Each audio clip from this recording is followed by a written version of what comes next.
இறையேசுவில் அன்புக்குரிய சகோதர சகோதரிகளை, நம் ஆண்டவர் இயேசு தன்னை நேசித்த சீடர்களுக்கும் மக்களுக்கும் தன்னுடைய போதனைகள் வழியாக விண்ணரசத்தின் மகத்துவத்தை பற்றி எளிதாக விளக்கிச் கூறுகிறார். இந்த உலகத்தில் வாழக்கூடிய ஒவ்வொரு தருணமும் நமக்கு நம்பிக்கை இருக்க வேண்டும். இந்த உலகத்தில் எதற்காக வாழ்கிறோம் என்றால், இந்த உலகத்தில் கடவுள் தந்திருக்கக்கூடிய அத்தனை நன்மைகளையும் அனுபவிப்பதோடு மட்டுமல்லாமல், இந்த உலகில் அவருக்கு சாட்சியாக வாழ்ந்து இந்த உலகை விட்டு செல்லுகிற பொழுது அவர் தரக்கூடிய அந்த விண்ணுலகில் மாட்சியோடு பங்கெடுக்க வேண்டும் என்பதை நாம் முழுமையாக ஏற்றுக்கொள்ள வேண்டும். பல நேரத்தில் மனிதர்கள் இறப்பை பற்றி நினைப்பதில்லை, இறப்புக்கு பின்னால் இன்னொரு வாழ்வு இருக்கிறது அதையும் நினைப்பதில்லை. எனவே தாறுமாறான வாழ்க்கையிலே, ஒழுக்கக்கேடான வாழ்க்கையிலே வாழ்ந்து இறைவனுடைய அன்பை இழந்து தவிக்கின்றார்கள். அன்புக்குரியவர்களே, இந்த நாளில் விண்ணரசு எப்படி இருக்கும் என்பதை ஆண்டவர் 2 உவமைகள் வழியாக நமக்கு எடுத்துச் சொல்கின்றார். ஒரு மனிதன் தன்னுடைய வாழ்க்கையிலே ஒரு புதையலை கண்டுபிடிக்கிறார். புதையலை கண்டுபிடிப்பதற்கு யார் அவனுக்கு உதவி இருக்க வேண்டும்? எல்லா வளங்களும் இருக்கிறது, எல்லா செல்வங்களும் இருக்கிறது, எல்லா சொத்துக்கள் இருந்தும் அதில் நிறைவு காணாததால் அவன் தேடிக்கொண்டே இருந்திருக்கலாம். கடைசியாக ஒரு புதையலை கண்டவுடனே தன்னுடைய வாழ்க்கையில் தன்னிடம் இருக்கக்கூடிய இந்த சொத்துக்களுக்கும் செல்வங்களுக்கும் மதிப்பு இல்லை என்பதை உணர்ந்து கொண்டார். ஒருவேளை அந்த செல்வங்களும் சொத்துக்களும் தன்னுடைய வாழ்க்கை இருக்கக்கூடிய அத்தனையுமே அவனுக்கு ஒருவேளை வாழ்வை கொடுக்கும் என்று சொன்னால், இந்த புதையலை பற்றி அவன் கவலைப்பட்டிருக்க மாட்டார். புதையல் என்று சொல்லக்கூடிய நேரத்தில் மீண்டும் இன்னொரு செல்வம் என்று நாம் நினைத்து கூடக்கூடாது. இந்த உலகம் தரக்கூடிய செல்வத்தால் நாம் எதையுமே சாதிக்க முடியாது. ஆண்டவர் இந்த உலகத்தை விட்டு செல்கிற பொழுது நமக்கு தந்திருக்கக்கூடிய செல்வங்கள் எதுவென்று சொன்னால், அவருடைய அன்பான வார்த்தைகள், உயிருள்ள வார்த்தைகள். அந்த வார்த்தைகளைத்தான் அன்னை மரியாள் தன்னுடைய உள்ளத்திலே தாங்கிக் கொண்டார். அதுதான் அவருக்கு செல்வமாக இருந்தது. அதனால் தான் அவர் கடவுளை ஏற்றி போற்றி புகழ முடிந்தது. அன்னை மரியாள் ஆண்டுடைய வார்த்தைகளை தாங்கிக் கொண்டதால், கீழ்ப்படிந்ததால் கடவுள் அவரை மிகப்பெரிய ஒரு அளவிற்கு உயர்த்தினார். விண்ணகத்தின் தாயாக, இயேசுவின் தாயாக, இறைவனின் தாயாக, திருச்சபையின் தாயாக உயர்த்தினார். அதற்கு அடிப்படை காரணம் ஒரு புதையலை கண்டு கொண்டதால். யாரும் தர முடியாத அமைதியை ஆண்டவர் கொடுத்தார்.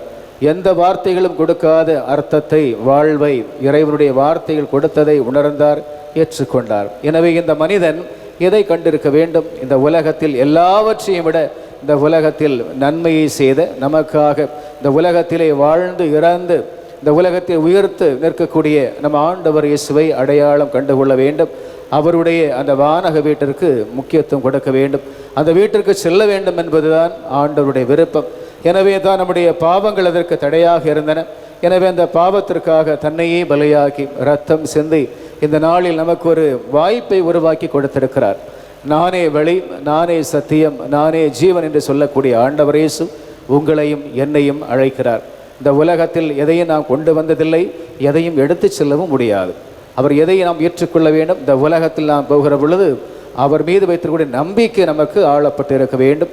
விசுவாசம் நிறைந்த வாழ்க்கை நமக்குள்ள இருக்கும் என்று சொன்னால் நிச்சயமாக நம்மால் சொல்ல முடியும், நாமும் இந்த புதையலை கண்டிருக்கிறோம்.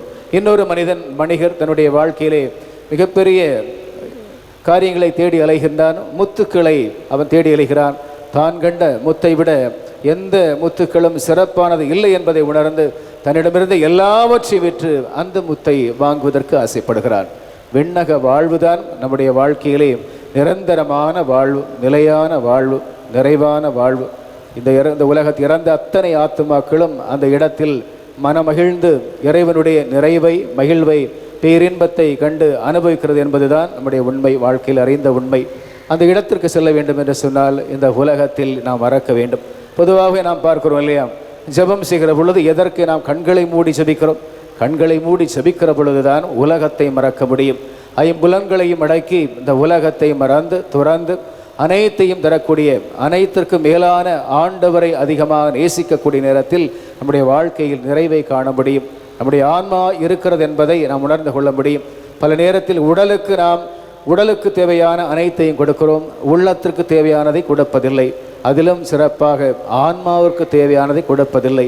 ஆன்மா மரித்து போனால், ஆன்மா இறந்து போனால் இந்த உலகத்தில் வாழக்கூடிய வாழ்வில் திருப்தி இருக்காது, நிறைவு இருக்காது. அந்த ஆத்துமா ஆண்டவருக்கு சொந்தமானது. எனவே அன்புக்குரியவர்களே, இந்த நாளில் அந்த ஆத்துமாவை நாம் பரிசுத்தமாக வைத்திருப்போம். தூய உள்ளத்தோடு ஒவ்வொரு காரியங்களையும் செய்வோம். நல்ல பாவ சங்கீரம் செய்து பாவ மன்னிப்பு பெறுவோம். நினைவாலும் எண்ணங்களாலும் நல்லவற்றை நினைப்போம். இறை வார்த்தைகளை நம்முடைய உள்ளத்தில் பதிப்போம். ஒவ்வொரு நாளும் இயேசுவாண்டு விரும்பக்கூடிய நல்ல வாழ்க்கையை கண்டுகொள்வோம். அந்த வாழ்க்கையை வாழ்ந்து அவர் தரக்கூடிய மிகச் செல்வத்தை ஏற்றுக்கொள்வோம். புனித பவுல் தன்னுடைய வாழ்க்கையிலே எல்லாவற்றையும் துறந்தார். அனைத்தையும் குப்பை என்று கருதி ஒப்பற்ற செல்வம் இயேசு என்பதை உணர்ந்து அவரை மனதார ஏற்றுக்கொண்டார், இரட்சகராக ஏற்றுக்கொண்டார்.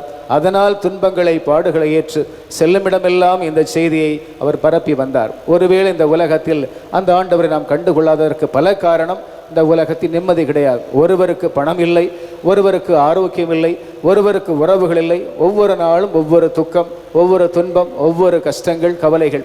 ஆனால் ஆண்டவர் நம் அருகில் இருக்கிற பொழுது எதை குறித்து நாம் கவலைப்பட வேண்டிய தேவையில்லை. ஏனென்றால் பொறுப்புள்ளவராக இருக்கிறார். பகைவரை கண்டு நீங்கள் பயப்பட வேண்டிய தேவையில்லை என்பதையும் நாம் உணர்ந்து கொள்ள வேண்டும். பல நேரத்தில் இந்த மனிதர்கள் தன்னுடைய வாழ்க்கையில் உறவுகளெல்லாம் எதிரிகளாக இருக்கிறாள் என்று பயப்பட்டு நடுங்கி பயந்து வாழக்கூடிய சூழ்நிலையை பார்க்கிறோம். இந்த நாளில் இந்த முதல் வாசகத்திலே படித்தோம். ஆண்டவர் கடவுள் எரேமியா இறைவாயினருக்கு சொன்ன அருமையான செய்தி. நீ எதை குறித்தும் கவலைப்படாதே. நான் சொல்லக்கூடிய வார்த்தைகளை யாருக்கெல்லாம் நான் சொல்ல வேண்டுமோ, எதை பற்றி நீ சொல்ல வேண்டும், அதையெல்லாம் நீ தைரியமாக எடுத்து உரைக்க வேண்டும் என்று ஆண்டவர் எரேமியா இறைவாக்கினருக்கு ஏற்கனவே அழைப்பு கொடுத்து அதை செய்ய முன் வந்தார்.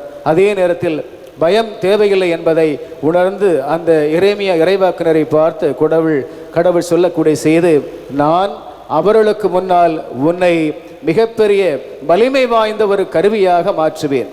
செப்பு வெண்கலம், அந்த வெண்கலத்தை போல வெண்கல சுவராக்குவேன் என்று அவருக்கு வாக்குறுதி தருகின்றார். ஏன் வெண்கல சுவர் என்று சொல்ல வேண்டும்? அதை அடித்தால் அது உடைந்து போகாது. அதை அவ்வளவு எளிதாக நாம் என்ன செய்ய முடியாது, அழிக்க முடியாது.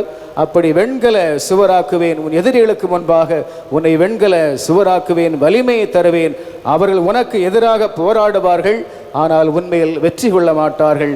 ஏனெனில் உன்னை விடுவிக்கவும் காக்கவும் நான் உன்னோடு இருக்கிறேன் என்று மிகப்பெரிய ஒரு நம்பிக்கையை ஆண்டவர் கடவுள் எரேமியா இறைவாக்கினருக்கு சொன்னார். அன்புக்குரியவர்களே, நம்முடைய வாழ்க்கையிலும் ஒருவேளை ஆண்டவரை மறந்து வாழக்கூடிய நேரத்தில் இதை புரிந்து கொள்ள வேண்டும். நாம் தனியாக இல்லை. நம்மை நேசிக்கக்கூடிய கடவுள் நம் அருகில் இருக்கிறார். உள்ளத்தில் வாழ ஆசைப்படுகிறார். ஒவ்வொரு நாளும் அவரை தேடி செல்லுகிற பொழுது இந்த அறிவு கடந்த இறை அமைதியை நம்மால் உணர முடியும். நாம் படக்கூடிய துன்பங்கள் மத்தியில், கஷ்டங்கள் மத்தியில் துவண்டு போகாமல் எப்பொழுதும் கடவுள் என்னை மேன்மைப்படுத்துவார், கடவுள் ஒரு காரியத்தை செய்வார், தீயோரின் கையிரென்று என்னை மீட்பார், முரடனின்று பிடிநின்றும் என்னை மீட்பார். எனவே யாருக்கு நான் அஞ்ச வேண்டிய தேவையில்லை, எதை குறித்தும் கவலைப்பட தேவையில்லை. என்னை படைத்த கடவுள், என்னை உருவாக்கிய கடவுள் என்னை வழிநடத்துவார், எனக்கு உயிர் மூச்சாக இருப்பார், என் மீது அன்பு கொள்ளக்கூடிய கடவுள் என்னை கைவிட மாட்டார் என்ற ஆழ்ந்த நம்பிக்கையில் இந்த உலகில் வாழ மட்டும் நாம் சொல்ல முடியும். எனவே ஜெபத்தில் இருப்போம், விசுவாசத்தோடு வளருவோம், நல்ல இதயத்தோடு ஆண்டவரை தேடி வருவோம். செய்யக்கூடிய அத்தனையுமே ஆண்டவருக்கு உகந்ததாக நாம் செய்ய முன் வருவோம். நீதிமொழிகள் 3ஆம் அதிகாரம் 5, 6 வசனங்களில் படிக்கிற பொழுது இவ்வாறு எழுதப்பட்டிருக்கிறது. நீ ஆண்டவர் மீது முழு மனதோடு இரு, முழு நம்பிக்கையை அவர் மீது வைத்து செயல்படு, உன் சொந்த அறிவாற்றலில் நீ செயல்படாதே. எதை செய்தாலும் நீ ஆண்டவருக்காக செய், எதை செய்தாலும் நீ ஆண்டவருக்காக செய், அப்பொழுது உன் பாதைகளை அவர் செம்மையாக்குவார் என்று இறை வார்த்தைகள் நமக்கு சொல்லித் தருகிறது. நாம் உண்மையிலே எதை செய்தாலும் ஆண்டவருக்கென்றே செய்கிறோமா? இல்லை என்றால் முழு நம்பிக்கையோடு செய்கிறோமா? இல்லை என்ற சொந்த அறிவாற்றல் செய்கிறோமா? சொந்த அறிவாற்றலில் செய்யாமல் இறைவன் மீது நம்பிக்கை வைத்து செயல்பட வேண்டும். ஒவ்வொரு நாளும் அவருக்காக காத்திருக்க வேண்டும். அவருடைய வல்லமை வெளிப்படும், அவர் நன்மையே செய்வார் என்ற ஆழ்ந்த நம்பிக்கை நமக்குள் இருக்க வேண்டும். ஜெபம் எதற்காக செய்கிறோம்? பல நேரத்தில் பல மனிதர்கள் சொல்வார்கள், ஏன் இந்த நேரத்தை எல்லாம் அங்கே ஒதுக்க வேண்டும்? ஜெபம் எதற்காக செய்ய வேண்டும்? ஜெபம் செய்கிற பொழுது என்ன கிடைக்கும்? சில நேரத்தில் நான் ஜெபம் செய்கிறேன், ஆனால் எனக்கு ஒன்றும் நடக்கலை. சாப்பிட்றேன், ஆனால் பசி தீரலை.